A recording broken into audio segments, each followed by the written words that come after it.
Let's make sense of the president's visit to Canada. Bring in SABC News international editor Sophie Mokoena, who joins us now via our telephone line. Great to have you on the program as always, Sophie. And you know, as I'm looking at our president and the Prime Minister of Canada speaking, I'm wondering what kind of conversations they've had when the cameras are off, considering that both those men have been at the Oval Office at very interesting times insofar as their relationship with the US is concerned. But as you respond to that, help us place the significance of this G7 meeting. Well, the meeting is quite important because it comes at a time, as you pointed out, where the world is changing. And you would recall that it was the G20 meeting that took a decision to support developing countries and poorer countries to deal with issue of just energy transition.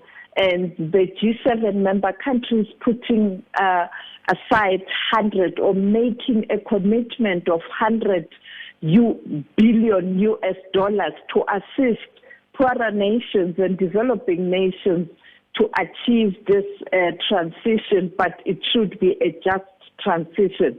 And leading the charge was the United States of America under President Joe Biden.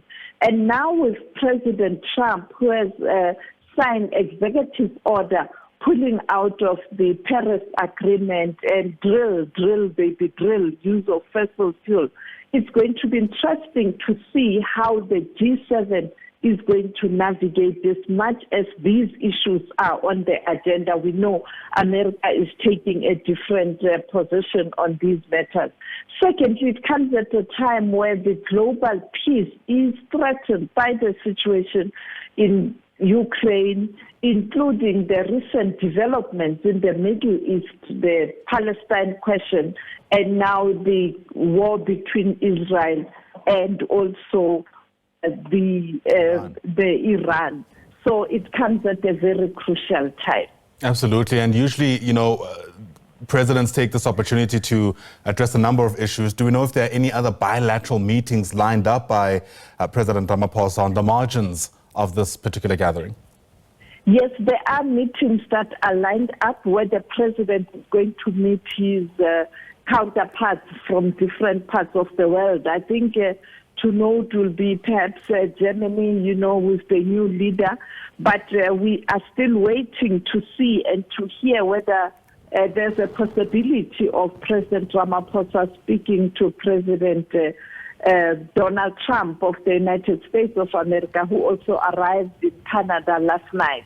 We know that they had a meeting in that Oval Office, as you pointed out, a different approach to those meetings, but both leaders really under siege from the United States of America, the current leader. But it will be interesting to see what will be the body language this time around, if there's a short meeting or just a short discussion. As you know that with diplomacy, you don't have to sit down and have a formal meeting, but as you stand there in the queue for photo op, or just before the start of the meeting, you always have a wait where you see leaders talking to each other, perhaps looking at issues of interest between the two countries. And therefore, I think that moment will arise, even though it might not be a formal meeting.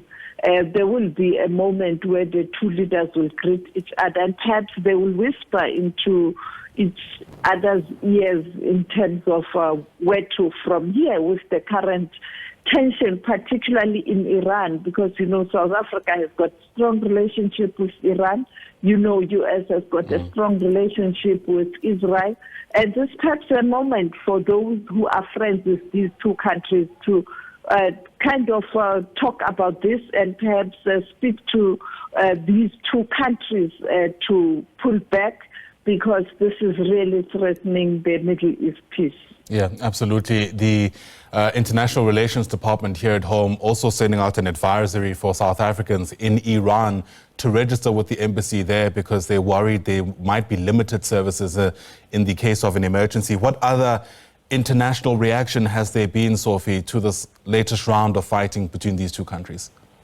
Many big countries have called for cessation of hostilities, and the two parties to engage in talks, but particularly to persuade countries to look at the nuclear negotiations that America started with Iran. But this morning we saw a notice from Iran that they are pulling out of the atomic energy cooperation, UAE. You know that there's this organization that deals with nuclear proliferation and also monitor countries with nuclear capability, and they have decided to pull out of that organization, not to cooperate in terms of the nuclear tests in their sites, because they believe that it is that very same organization that has leaked information to Israel, and that is why Israel is targeting what it calls the nuclear sites in Iran, even though Iran has indicated that these nuclear sites are meant for nuclear health purposes and good use, not necessarily to build atomic bombs.